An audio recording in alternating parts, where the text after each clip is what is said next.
Տիկին Ղազարյան, տեսնում ենք, որ ինչ-որ իմաստով ոչ ֆորմալ քարոզարշավն է սկսվել,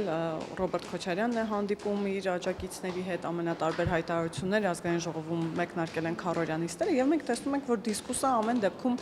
անհատների շուրջ է կրկին եւ օրակարգերի գաղափարների շուրջ կարծես թե դիսկուս չկա, քննարկումներ չկան, թե ով ինչ է առաջարկում։ Ձեր համար մտահոգիչ չէ, որ նույն խոսույթն է, նախկիններ, ներկաներ, Քոչարյանը, Սարգսյանը։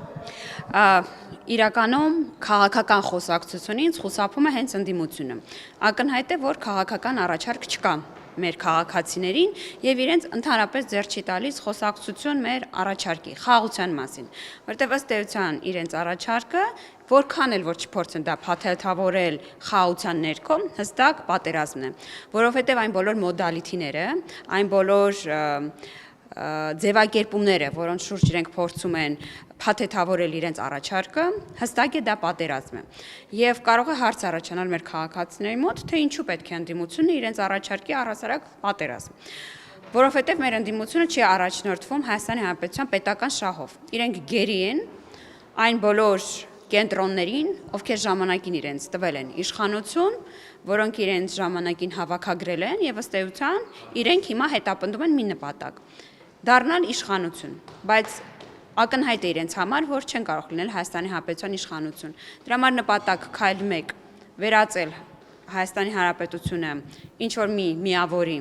որը անկախ չէ, ինքնիշխան չէ եւ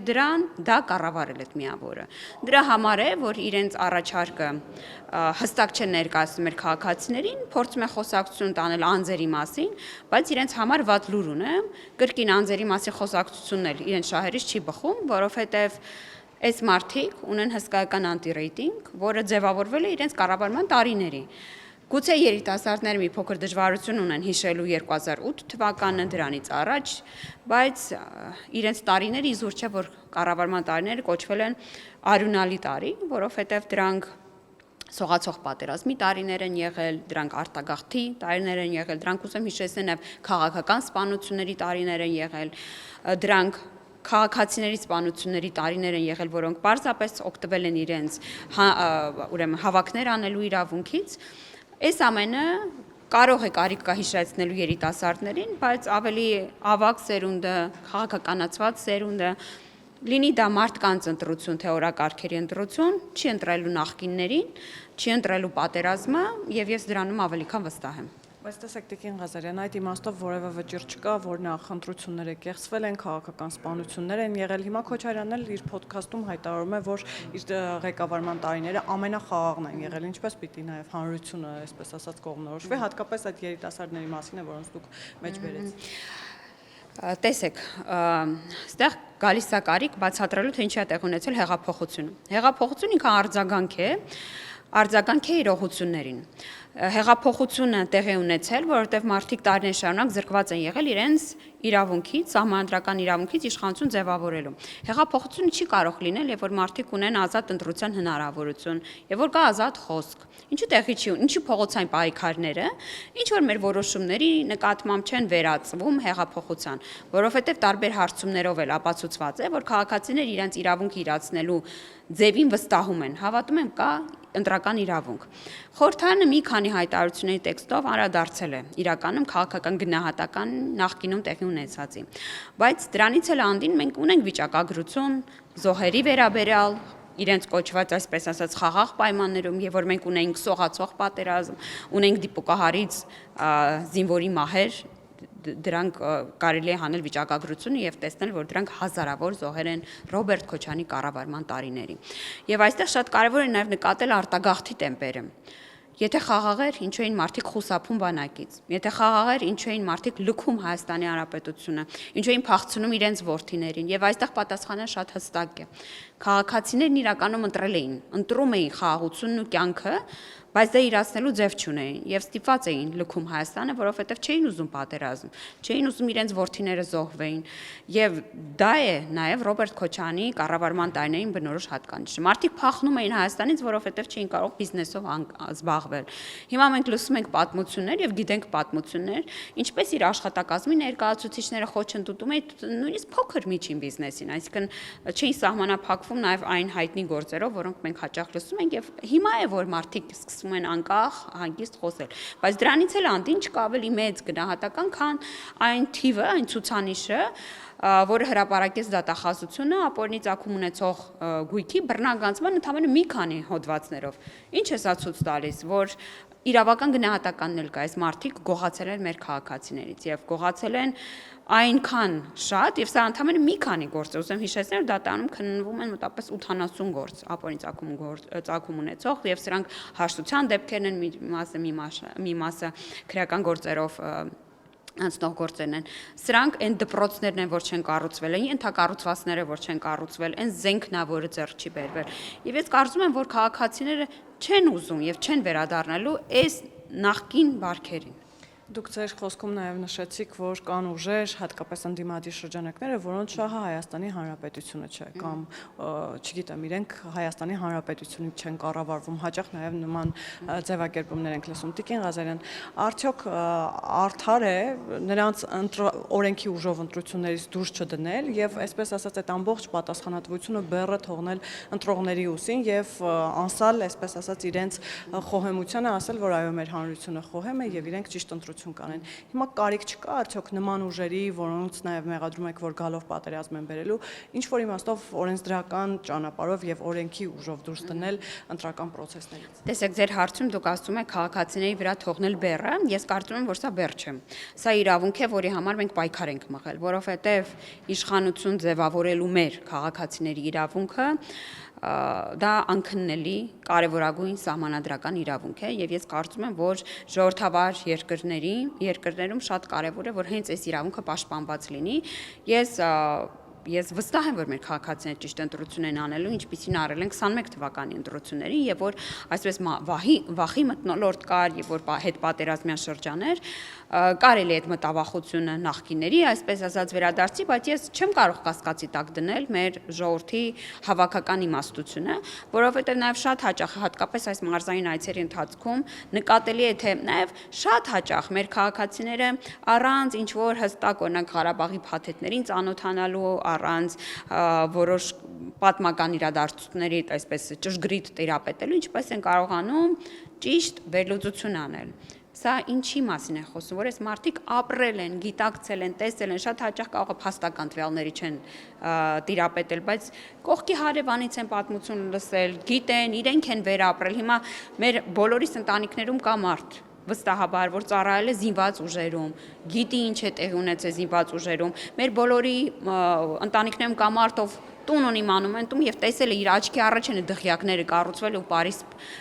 պարիսպապատվել։ Մեր միջավայրում չկան մարդիկ, ում երեխաները կամ թոռները չհաճախային դպրոցներ, որոնք կիսաքանդ էին, չունեին ուսման համար նախատեսված այն մինիմալ պայմանները։ Լավ, մեր միջավայրում չկային նաև մարդիկ, ում ես շատ լավ հիշում եմ իմ պապիկի պատմությունը եւ սա ազգային ժողովի ամբիոնից էլ եմ առիթ ունեցել պատմել, ով աշխատավարձ ստանալու բժիշկ է 35 տարվա աշխատանքային փորձով, ում 5-6 ամիս աշխատավարձ չէին տալիս։ Թոշակառու պապի էլ ունեի, ում թոշակը ես հիշում եմ, մենք բոլորս հիշում ենք թոշակ ոնց էին բերում եւ տալիս։ Այսինքն այս ամբողջը մեր աչքի առաջ է տեղի ունեցել եւ կարող է երիտասարդություն հիմա դժվարություն ունի հիշելու այս ամեն դրվագ, ամեն տեղի ունեցած իրողություն, բայց մեր նաեւ որպես իշխանություն պարտականություն է պատմել, հիշեցնել, տեղեկացնել, եթե տեղյակ չեն, եւ վերադառնալով բուն հարցի, ես կարծում եմ, որ նախկինների շուրջ, եթե իրավական գործընթացի կարիք կա,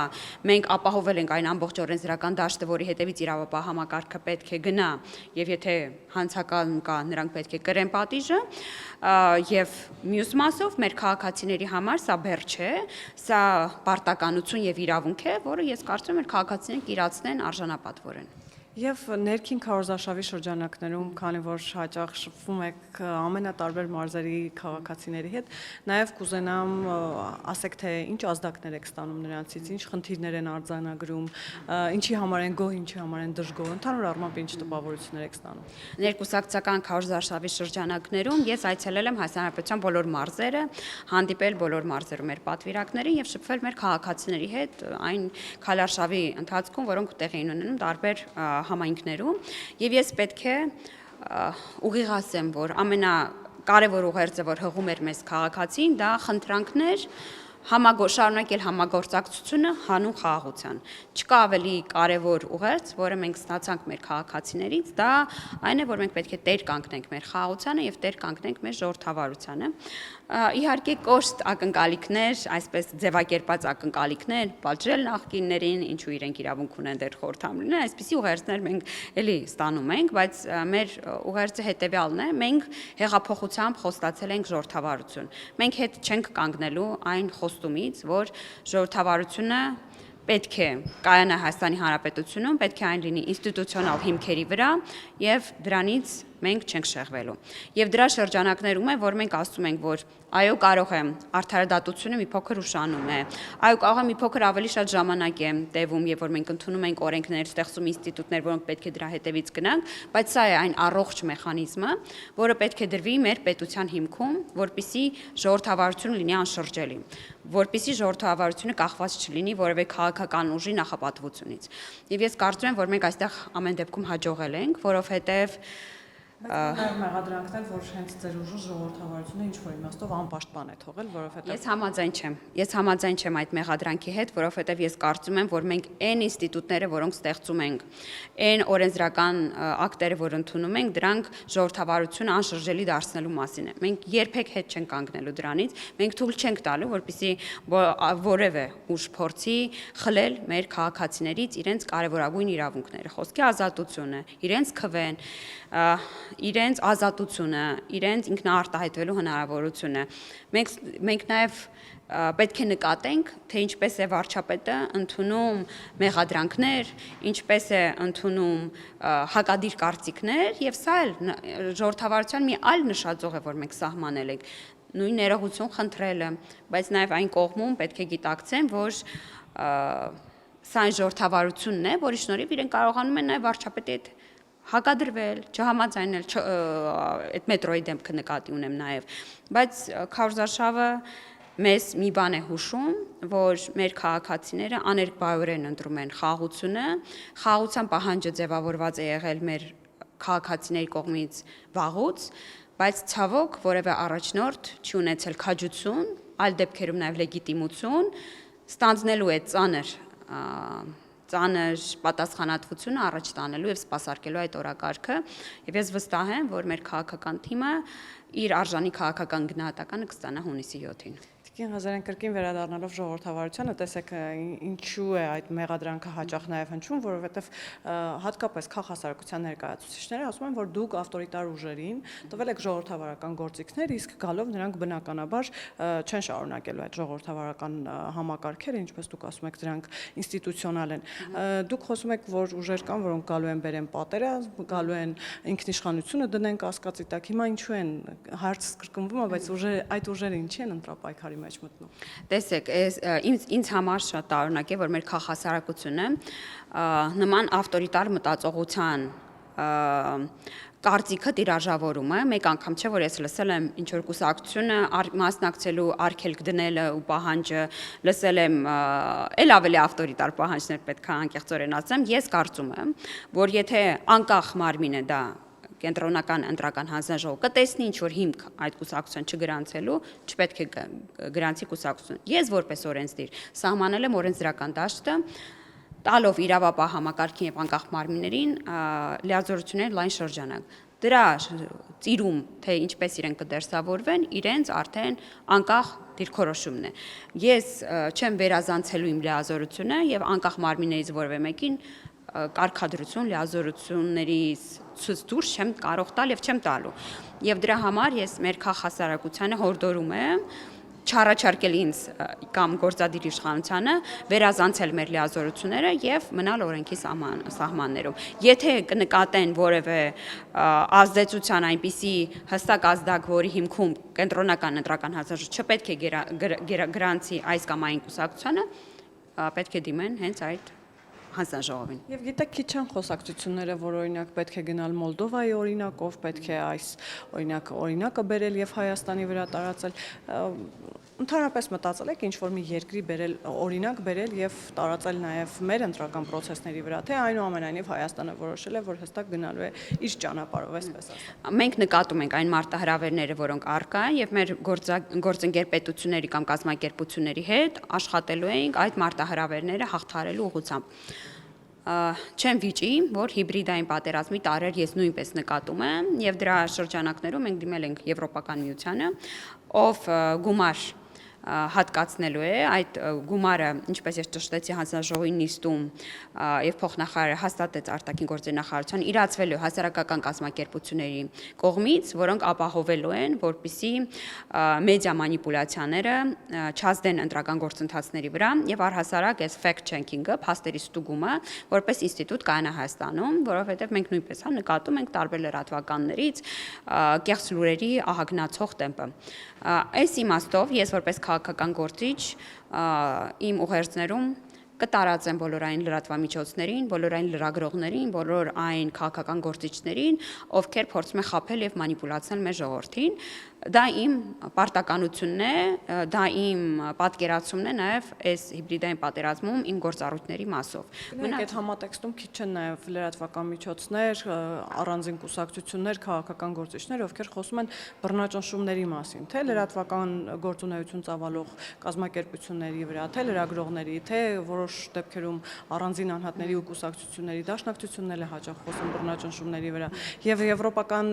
խորհրդարանում վարչապետի հայտարարությունը երբեմն մեկնաբանում են, որ այդպես վարչապետը փորձում է արդարացնել ընտրություններին ընդառաջ սպասվող բռնաճնշումները։ Ինչ բռնաճնշումներ եք պատրաստել։ Տեսեք, ձեր այս հարցը եւ նախորդիվ հնչած հարցը ի ցույց է դնում առհասարակ մեզ ուղղված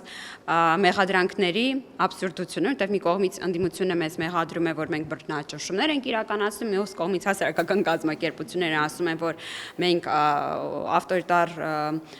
ավտորիտար կուսակցությունների տալիս ենք ժողովրդավարական գործիքներ, ես կարծում եմ, որ սա ի ցույց է դնում այն, որ մենք ճիշտ ճանապարհին ենք։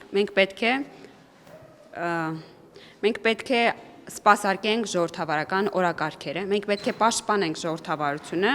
օրենքի եւ սահմանադրականության սահմաններում եւ որևէ վերազանցում դիտարկվելու է որպես հետընթաց իմ համար։ Դա նշանակել է դավաճանություն մեր հեղափոխական օրակարգերի եւ այս առիթով ոչ բռնաճնշումների կարիք կա, ոչ լրացուցիչ գործիքների, ժողովրդավարական գործիքների տրամադրման կարիք կա։ Ես կարծում եմ, որ այն ինչ որ մենք անում ենք ճիշտ է, ճշմարիտ է, մենք չենք շեղվել մեր ժողովրդավար օրակարգից եւ գնում ենք ճիշտ ճանապարհով։ Եվ վերջում ինչու է այդքան մեծ կենտրոնացվածություն հատկապես 26 թվականի խորհրդարանական ընտրություններին։ Լսած կլինեք, որ շատերն են ասում, որ սա ամենակարևոր ընտրություններն են Հայաստանի պատմության, վարչապետը այն պատմաքաղաքական է անվանել։ Ինչով է դա պայմանավորված եւ ինչի մասին են այս ընտրությունները։ Ես համաձայն եմ այն գնահատականի հետ, որ 26 թվականի խորհրդարանական հերթական ընտրությունները շատ կարևոր են, որովհետև մենք պատմական շանս ունենք տարածաշրջանում խաղաղության հաստատման եւ թերևս նկատել է նաև դիմադրություն այս խաղաղության օրակարգի նկատմամբ, նկատել է թե ինչպիսի կոնսոլիդացիա կա այն բոլոր ուժերի եւ ես նկատի չունեմ միայն քաղաքական ուժերը, ես նկատի ունեմ հայ առաքելական եկեղեցի պատանդած Կտրիչ Ներսիսյանի կողմից գեներացվող ուժեր, ես նկատի ունեմ քաղաքական կուսակցությունների կողմից մոբիլիզացիա, ես նկատում եմ նաև այլ օտար երկրներում կապիտալ կուտակած բիզնեսմեններին այսպես մոբիլիզացիա պայքարելու խաղաղության դեմ, իսկ խաղաղության դեմ պայքարը միանշանակ բերելու է Հայաստանի Հանրապետության ինքնիշխանության եւ անկախության անկում, ու սա ուղղակի այսպես բառերի շարադրանք չէ, սա մեր ենթադրությունը չէ, սա շատ հստակ ուղերձ է մեր քաղաքացիներին նկատելու, թե այն ինչ է կատարվում այս ընդդիմադիր շտաբում, ես այսպես կասեի, թե ինչպիսի պայքար են իրենք մղում խաղաղության եւ մեր ինքնիշխանության դեմ, սպասարկելով այլ պետության շահը։ Մենք պետք է նկատենք, որ կայսերական մտածողության դեմ է առհասարակ մեր տարածաշրջանում խաղաղության հաստատումը, որովհետև երբ որ պետությունները կարողանում են խոսել, համագործակցել, դրանց հիմքում դնել տնտեսական շահ, ակնհայտ է, որ այլ պետությունների ազդեցությունը նվազում է եւ ուրեմն պետք է նկատենք նաեւ, որ կա նաեւ դիմադրություն այլ պետության կողմից մեր խաղաղության նկատմամբ։ Եվ մենք պետք է ամեն ինչ անենք սպասարկելու խաղաղությունը, որովհետեւ պետք է նաեւ նկատենք մի բան, որ վարչապետը սկսել է շատ հաճախ խոսել, որ տարածաշրջանային պետությունները անկախացել եւ կորցրել են անկախությունը գրեթե ամիսների կամ օրերի տարբերությամբ։ Եվ պետք է նկատենք այս պատմական իրողությունները, տեղադրենք մեր ներկայի մեջ եւ հասկանանք ինչ հետևանքներ կարող է ունենալ, եթե մեր քաղաքացին ընտրի պատերազմը։ Մենք շատ հաճախ ցիտում ենք պատմությունը, օրինակներ ենք բերում պատմությունից, խոսում ենք, որ օրինակ Ռոբերտ Քոչարյանն ասում է սա խաղաղության, անկախության տարիներ էր, չնկատելով անգամ, որ մենք մեր մասին որոշումներ կայացնելու վերաբերյալ հնարավորություն չենք ունեցել։ Սերժ Սարգսյանի կառավարման օրոք ըստ օդում կախված լուրերի նույնիսկ իր կաբինետը ինքնուրույն չէր ձևավորում, նախընտրական ցուցակ ինքնուրույն չէր ձևակերպում։ Էլ չասած ավելի լուրջ որոշումներ պետության գնումների վերաբերյալ, պաշտպանական միջոցներ ձեռք բերելու վերաբերյալ։ Մենք ոնց կարող ենք չնկատել, որ այն ինչ որ մենք երկար տարիներ մեզ փորձել են հրամցնել որպես խաղաղություն, անկախություն, եղել է ուղիղ հակառակը։ Եվ մեր պարտականությունն է հատկապես երիտասարդներին հիշեցնել, ինչ միջավայրում ենք մենք ապրել եւ ինչ է հիմա։ Ինչպես է Հայաստանը կարողանում որոշումներ կայացնել, նոր համագործակցություններ ձևավորել, զենքի ձեռքբերման նոր պայմանագրեր ունենալ, որոշումներ կայացնել Եվրոմիության վերաբերյալ, որոշումներ կայացնել ՀԱՊԿ-ի վերաբերյալ։ Ոնց կարող են մեր քաղաքացիները չնկատել, որ սա է անկախությունը։ Եվ մենք խոսում ենք քչերից կախվածությունը փոխարինել շատերից կախվածության, սա ուղղակի գեղեցիկ ձևակերպում չէ։ Սա իրականում այն մեթոդն է, որը մենք կիրառել ենք եւ նկատել, ինչպես է սա ազդում մեր ինքնիշխանության վրա։ Դրա համար մեր ասածը, մեր առաջարկը քաղաքացիներին դա չափազանցություն չէ, դա պատերազմով վախեցնել չէ։ Մենք ներկայացնում ենք իրականությունը, ինչ է լինելու կամ ինչ չի լինելու ճիշտ ընտրության պարագայում։